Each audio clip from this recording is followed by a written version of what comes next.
લક્ષ્ય ન્યૂઝ, એક નજર, એક લક્ષ્ય.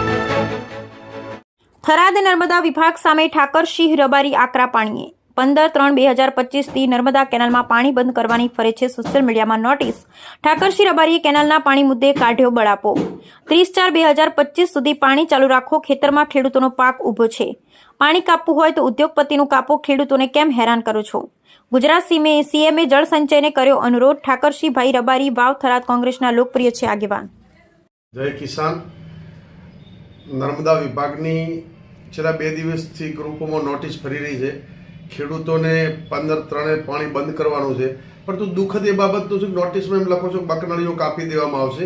હવે જે કાપવાનું છે એ ઉદ્યોગપતિઓનો કાપો ને ખેડૂતો ઉપર જેમ નબળો ધણી બૈરી ઉપર સુરો એમ વારંવાર ખેડૂતોને જેમ કહો છો કે નળીઓ કાપી નાખવામાં આવશે, 15/3થી ઉઠાવી લીધો મશીન. એટલે નર્મદા વિભાગને પણ કહું છું ને, ગુજરાતના મુખ્યમંત્રી, સિંચાઈ મંત્રી અને અહીંના તમામ આગેવાનોને વિનંતી કરું છું કે અત્યારે ખેતરોમાં રાયડું, જીરું, પિયત કરેલા છે અને એ પિયત હાલ ખેડૂતોના પશુધન પણ ત્યાં ખેતરોમાં છે.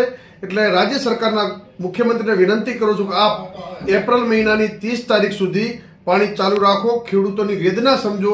એવી રાજ્યના મુખ્યમંત્રી અને જે તે વિભાગના, નર્મદા વિભાગના મંત્રીશ્રી અને અહીંના સ્થાનિક આગેવાનોને પણ કહું છું કે 30મી એપ્રિલ સુધી ખેડૂતો પોતાનો પાક લે. પાક પાકી ગયો છે પણ 1 મહિનો હજુ પણ લોકો ખેતરોમાં રહે.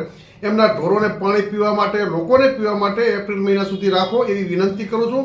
અને દરેક આગેવાનોને પણ કહું છું ખેડૂતોની વેદના સમજીને સરકારમાં રજૂઆત કરે.